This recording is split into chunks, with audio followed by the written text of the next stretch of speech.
بسم اللہ الرحمن الرحیم۔ میری پچھلی ویڈیو ہے درس قرآن کی، اس کے اندر آیت آئی تھی، آیت نمبر 173 سورہ بقرہ کی، اور یہ آیت قرآن پاک میں اس مضمون کی آیات اور بھی ہیں۔ وہاں ہے وما اہل بہ لغیر اللہ، جس پر غیر اللہ کا نام وقت ذبح لیا گیا، اس کا حکم کیا ہے؟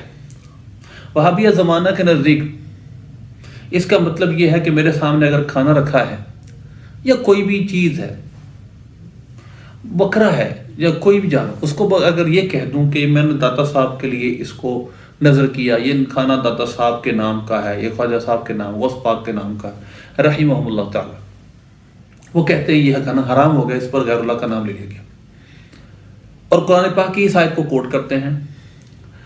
اب ہمارے نزدیک یہ قرآن پاک کی صریح معنوی تحریف ہے۔ قرآن میں یہ نہیں کہا گیا جو وہ کہہ رہے ہیں۔ قرآن میں کیا کہا گیا ہے؟ ہم مفسرین کے مختلف عربی مفسرین کے اقوال آپ کے سامنے رکھتے ہیں جو 1400 سال کے ہیں، تاکہ آپ کے سامنے حق واضح ہو کہ شاید کا مطلب یہ ہے کہ ذبح کے وقت جس جانور پر غیر اللہ کا نام لے لیا گیا وہ حرام۔ قرآن کی اور بہت سی آیات سے یہ بات ثابت ہوتی ہے۔ فَكُلُوا مِمَّا ذُكِرَ اسْمُ اللَّهِ عَلَيْهِ إِن كُنتُم بِآيَاتِهِ مُؤْمِنِينَ وَمَا لَكُمْ أَلَّا تَأْكُلُوا مِمَّا ذُكِرَ اسْمُ اللَّهِ عَلَيْهِ وَقَدْ فَصَّلَ لَكُم مَّا حَرَّمَ عَلَيْكُمْ۔ آیت میں پڑھے کہ ان آیات سے بھی، اور جو پچھلا رکوع میرا تفسیر کا گزرا یا ایھا الناس کلوا مما فی الارض حلالا طیبا، تو اس سے بھی یہ بات ثابت ہوتی تھی، لیکن میں اس کو اب مفسرین کے اقوال سے یہ بات کروں گا، 1400 سال کے مفسرین اس کے بارے میں کیا کہتے رہے۔ آپ کے سامنے تفسیر مختصر ہے، یہ تفسیر آج کل بڑی معروف ہے عرب کے اندر۔ دیکھیے وما ذکر علیہ اسم غیر اسم اللہ عند تزکیہ، جب جانور پر غیر اللہ کا نام تزکیہ کے وقت، ذبح کے وقت سلاٹر کرنے کے وقت لیا گیا، وہ جانور حرام ہے۔ وہ یہ ہے اہل بہ لغیر اللہ کا مطلب، اہل چاند کو دیکھ کر آواز بلند کرتے تھے، اس کو کہتے حلال، حلال سے بنا نا۔ تو یہاں پر بھی جو غیر اللہ کا نام جب ذبح کے وقت دیتے، بسم اللہ والعزیٰ، تو آواز بلند کرتے تھے، جس طرح ہم بسم اللہ اللہ اکبر کہتے ہیں، تو وہ اس سے مراد ہے۔ اگلی تفسیر دیکھیے، اگلی تفسیر دیکھیے، تفسیر ابن کثیر، غیر مقلدین کی محبوب ترین تفسیر۔ حرم علیہم ما اہل بہ لغیر اللہ وہو ما ذبح علی غیر اسمہ تعالی من الانصاب والانداد والازلام، وہ جو غیر اللہ کا نام لے کر ذبح کیا گیا، جیسے انصاب، ازلام، یعنی بتوں کے نام پر 500 پر ذبح کیے گئے جانور، ونحو ذالک مما کانت الجاہلیۃ ینحرون لہ، وہ جس پر زمانہ جاہلیت کے لوگ ذبح کرتے تھے، یعنی یہاں سے مراد اہل بہ لغیر اللہ، غیر اللہ کے نام پر ذبح کرنا ہے۔ اسی طرح انما سئلت اما يذبح العجم في اعيادهم فيهدون للمسلمين فقالت ما ذبح لذلك اليوم فلا تاكلوه وكلوا من اشجارهم۔ اب ایک سوال بھی قائم کیا یہاں پر، دیکھیے وذكر القرطبي عن ابن عطیہ انه نقل عن الحسن البصری، امام حسن بصری رحمۃ اللہ علیہ سے سوال کیا گیا، ان امرأة عملت عرسا لعبها ونحرت فيه جزورا فقال لا تؤكل لانها ذبحت لصنم۔ ایک عورت تھی جس نے ایک اونٹ ذبح کیا، تو اس کے بارے میں سوال کیا گیا کیا اس کا کھانا، اس کا اونٹ کھا لی جائے؟ انہوں نے فرمایا نہیں، لأنها ذبحت لصنم، وہ ایک بت کے لیے ذبح کیا گیا ہے۔ امام قرطبی نے ایک اور حضرت سیدہ عائشہ صدیقہ رضی اللہ تعالیٰ عنہ سے سوال کیا گیا، اس کے بارے میں پوچھا، انہا سئلت ان یذبح العجم فی اعیادہم، کہ عیدوں پر اجمی لوگ اپنے جانور ذبح کرتے ہیں اور مسلمانوں کو ہدیہ کرتے ہیں۔ فقالت ما ذبح لذلک اليوم فلا تاکلوا، جو اس دن ذبح کیا جائے عید کے دن، اس کو نہ کھاؤ، وکلوا من اشجارہم، اس کے علاوہ میں نے مطلب کھا سکتے ہو۔ مطلب یہ ہے کہ اس دن کیونکہ وہ اپنے بتوں کے نام پر ذبح کریں، ان کی عادت ہی یہ تھی، وہ بتوں کے نام پر ذبح کرتے تھے، وہ تو اللہ کو مانتے، مطلب اسلام کو تو مانتے ہی نہیں تھے، اس لیے یہاں غیر اللہ سے مراد، غیر اللہ اہل بھی غیر اللہ سے مراد غیر اللہ کے نام پر ذبح کرنا ہے۔ آگے چلیے، یہ تفسیر بغوی ہے۔ امام بغوی لکھتے ہیں ما ذبح للاصنام والطواغیت، جس کو بتوں اور طاغوتوں کے لیے ذبح کیا گیا ہو۔ واصل الاحاد رفع الصوت وكانوا اذا ذبحوا لآلهتهم يرفعوا اصواتهم بذكرها فجرى ذلك من امرهم حتى قيل لكل ذاهب ان لم يجهر بتسميه محل، یعنی امام بغوی نے تو بات ہی ختم کر دی کہ وہ بتوں کے نام لیتے تھے جب ذبح کرتے تھے، تو اگرچہ کوئی جہر سے نہ بھی نام لے، اگرچہ جہر سے نہ بھی کوئی تسمیہ کرے، بسم اللہ اللہ اکبر نہ کہے، یا بت کا نام جہر سے نہ لے، غیر اللہ کے نام پر ذبح کر دے، تو وہ ذبح ہو گیا، یعنی وہ غیر اللہ کے نام پر ذبح ہو گیا۔ اب دیکھیے وما اہل بہ لغیر اللہ قال ما ذکر علیہ اسم غیر اللہ، جس پر غیر اللہ کا نام، یعنی ذبح کے وقت پیچھے ان کی وضاحت وہ کر چکے ہیں۔ تو یہ امام بغوی کی تفسیر ہوئی۔ اگلی تفسیر دیکھیے، تفسیر ابن عاشور، اسی کی تفسیر کرتے ہوئے کہتے ہیں وَأَهْلُ الْاشْتِقَاقِ لَعَلَّ اسم الْإِحْلَالِ إِنْ كَانَ مُشْتَقًا، وہ وضاحت کرتے ہیں کہ اس کا مادہ اشتقاق کا احلال کا، لأنهم سموا إحلال شهرا من الشهرات كما سيأتي. اب دیکھیے وكانت العرب في الجاهلية إذا ذهبت أو نحرت للصنم صاحوا باسم الصنم عند الذبح، جب وہ ذبح کرتے تو اس ذبح کے وقت وہ اپنے بت کا نام لیتے تھے، مثلا بسم اللہ اب بسم العزا ونحوہما. تو لہذا اس وجہ سے ذبح کے وقت یہاں غیر اللہ کا نام لینا مراد ہے، نہ کہ اس کے علاوہ جس چیز پہ بھی نام لے لیا گیا. اس پہ تو کسی کا گھر عبداللہ کا گھر، عبد الرحمن کا گھر، وہ سارے گھر حرام ہو گئے، غیر اللہ کا نام لے لیا گیا اس پہ. اگلی تفسیر دیکھیے، تفسیر ابن جزری دیکھیے، صیحا لأنہم چیخا گیا، پکارا گیا، لأنہم کانوا یصیحون باسم من ذبح له اسم مستعمل فی نیت فی الذبح، یعنی ذبح کے وقت غیر اللہ کا نام لینا، نیت غیر اللہ کے رکھنا، مطلب ذبح کے وقت غیر اللہ کے نام پر اس کو ذبح کرنا. آگے چلیے تفسیر نصفی دیکھیے، امام نصفی رحمۃ اللہ علیہ فرماتے ہیں، دیکھیے وَمَوْهِلَ بِغَيْرِ اللَّهِ أَيْ ذُبِحَ لِلْأَصْنَامِ فَذَكَرَ عَلَيْهِ اسْمَ غَيْرِ اسْمِ اللَّهِ. پھر وہ ساری وضاحت کرتے ہیں اس کی، تو وہ غیر لات اور العزیٰ کے نام پر جانور ذبح کیا کرتے تھے. آگے چلیے، یہ آپ کے سامنے تفسیر رازی ہے. امام راضی اس کی تفسیر میں فرماتے ہیں قال اسمعی الاحلال اصل رفع صوت وقل رافع صوته وهو مهل. قال ابن احمر، پھر اس کا مادہ اشتقاق وغیرہ بیان کرتے ہیں اور آگے جا کر کہتے ہیں والذابح محل، ذبح کرنے والا محل ہوتا ہے. یعنی یہاں جو ذبح سے غیر، یہاں سے مراد جو ہے محل سے وہ ذبح کے وقت غیر اللہ کا نام لینا نہیں. انا کیوں عرب کانوا یسمون الاوثان عند الذبح ويرفعون اصواتهم بذکرها، کہ جب وہ ذبح کرتے تو غیر اللہ کے نام پر، بتوں کے نام پر ذبح کرتے، ان کا نام لیتے تھے بسم اللہ وغیرہ. یعنی ما ذبح للاصنام، جو بتوں کے لیے ذبح کیا گیا، یعنی بتوں کے نام پر ذبح کیا گیا وہ جانور حرام ہے.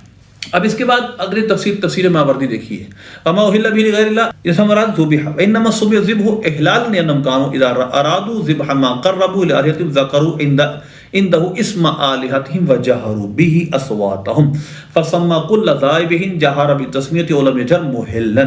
یعنی یہاں سے مراد غیر اللہ کے نام پر ذبح کرنا ہے، لہذا ما ذبح لغیر الاسنام، یعنی جس کو غیر اللہ کا نام لے کر ذبح کیا گیا وہی اس سے مراد ہے.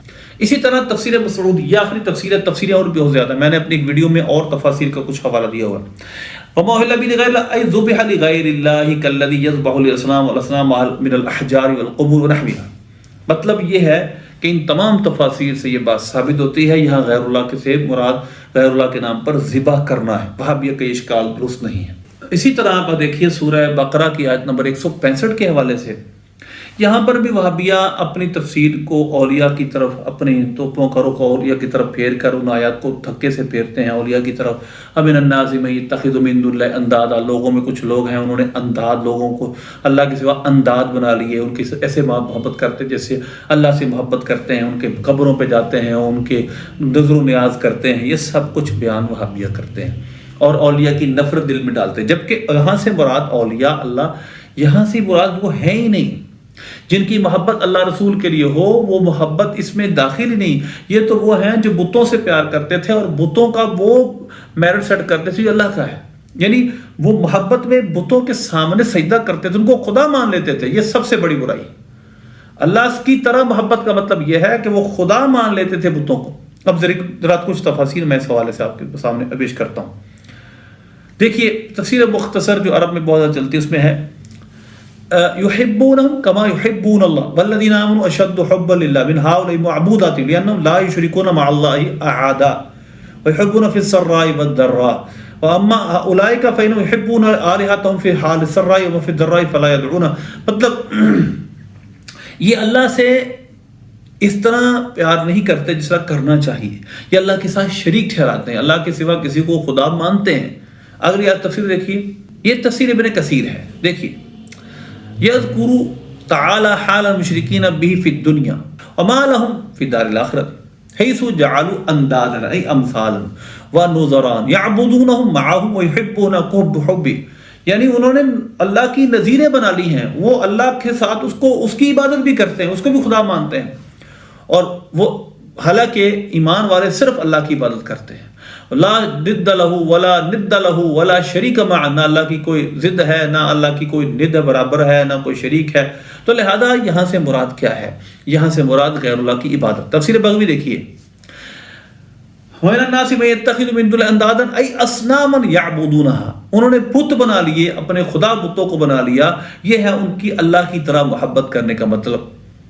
آگے چلیے، آگے دیکھیے، زوجائے نے کہا یحبون الاصنام کما یحبون اللہ لانهم اشرکوها مع اللہ فسوى بین اللہ وبین اوثانی فی المحبہ، کہ انہوں نے اللہ کے ساتھ ان کو بھی خدا مان لیا. یہ ہے شرک فی یہ سمجھے الوہیہ. یہ محبت اللہ کی یہ ہے کہ اس کو خدا مانا جائے، اس کے علاوہ کوئی اس لائق نہیں. آگے چلیے، تفسیر نصفی دیکھیے، من الناس ای ما هذا البرہان النیر من الناس، یہ پیچھے ان فی خلق السماوات والارض، اس نیر برہان ایک واضح دلیل کے باوجود لوگوں میں ایسے لوگ ہیں جو اللہ کے سوا کسی اور کو خدا مانتے ہیں. ای امثالا من الاصنام، یعنی اللہ کی مثل مانتے ہیں بتوں میں سے. یحبونہم، وہ ان سے اس طرح پیار کرتے ہیں، یعظمونہ یخضعون لہم تعظیم المحبوب، کہ ان کی تعظیم اور ان کے سامنے خشوع خضوع محبوب کی طرح کرتے ہیں جس طرح اللہ سے ہونا چاہیے. یحبون الاصنام کما یحبون اللہ، یعنی یصفون بینہ وبین محبتہم لانہ کانوا یقرون باللہ ویتقربون الیہ، یعنی اللہ کی طرح ان سے پیار کرتے جس طرح اللہ سے پیار کرنا چاہیے. اللہ ہی خدا ہونے کا حقدار ہے، کوئی اور نہیں.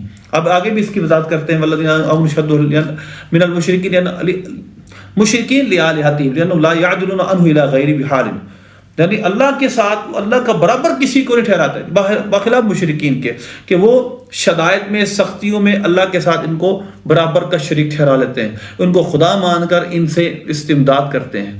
یہ مسلمانوں کا حال نہیں، وہ خدا کو خدا ہی مانتے ہیں. اللہ کے سوا جس کو ہی مانتے ہیں، اولیاء ہو اس کا بندہ ہی مانتے ہیں، اس سے استمداد کریں تو بھی بندہ مان کریں. تو یہ برابری نہ ہوئی محبت میں. آگے تفسیر دیکھیے، تفسیر رازی دیکھیے، امام رازی اس میں اقوال ذکر کرتے ہیں. نمبر 1، انہا ہی الاوثان التی اتخذها آلہۃ لتقربهم الی اللہ زلفی ورجوء من عندها النفع والضرر وقصدوها، یعنی انہوں نے اس کو خدا مان کر، اس کو اللہ کا قریب کرنے والا مان کر اور اس سے ہی امیدیں لگا لی نفع و ضرر کی. یہ ہے ان کا بتوں کو اللہ کی طرف چاہنا، جو کہ ان کو نہیں کرنا چاہیے. بت نہ خدا ہیں، نہ خدا جیسی صفات رکھتے ہیں، اور نہ ہی یہ مدد کر سکتے ہیں. اور اللہ تبارک و تعالیٰ کے جو نیک بندے ہیں وہ اگر مدد کرتے بھی ہیں تو اللہ کی مدد سے. ان سے مدد مانگنا، غیر اللہ سے مدد مانگنا اس معنی میں نہیں کہ جو مانگنے والا ہے وہ یہ سمجھتا ہے کہ یہ صرف اللہ کی عطا سے جو دے سکتے ہیں، لیکن بت پرستوں کا یہ عقیدہ نہیں ہے، وہ ان کو پیرالل خدا مانتے ہیں بتوں کو. آگے چلیے، اب تفسیر ماوردی دیکھیے، وہ لکھتے ہیں والانداد والامثال واحدها ند، انداد جمع ہے، ند اس کی واحد، مراد بالاصنام سے مراد بت الذی یتخذونها آلہۃ یعبدونها کعبادۃ اللہ تعالی مع عجزہ عن قدرت اللہ فی آیاتہ الدالۃ علی وحدانیتہ، یعنی وہ خداؤں اللہ کی طرح بتوں کی عبادت کرتے ہیں، اس کو خدا مانتے ہیں جس طرح اللہ کی عبادت کرنی چاہیے، باوجود اس سے کہ یہ بت عاجز ہیں، کچھ نہیں کر سکتے، پھر بھی ان کو خدا مان کر ان کی عبادت کرتے ہیں. یہ ہے اللہ کی طرح ان کا محبت کرنا. آگے چلیے، تفسیر ابن جزری دیکھیے، وہ کہتے ہیں ومن الناس من یتخذ من دون اللہ اندادا، یعنی نظرا و صلاح، اس کے مزید اللہ کی نظیر، اللہ کی مثل مانتے ہیں. یساویہم فی اللہ بالعبادۃ والمحبۃ والتعظیم والطاعۃ، یعنی وہ عبادت میں، محبت میں، تعظیم اور اطاعت میں اللہ کے ساتھ ان کو شریک ٹھہراتے ہیں. لہذا پہلے سب سے پہلے تو وہ خدا مانتے ہیں. نبی پاک صلی اللہ علیہ وسلم کی اطاعت اللہ کی اطاعت ہے، یہ تو قرآن میں ہے. تو لہذا اطاعت کرنا مطلقاً یہ شرک نہیں، جب جس کی اطاعت کی جا رہی ہے اگر اس کو خدا مان لیا جائے پھر شرک ہے، اور یہ وہ کرتے تھے.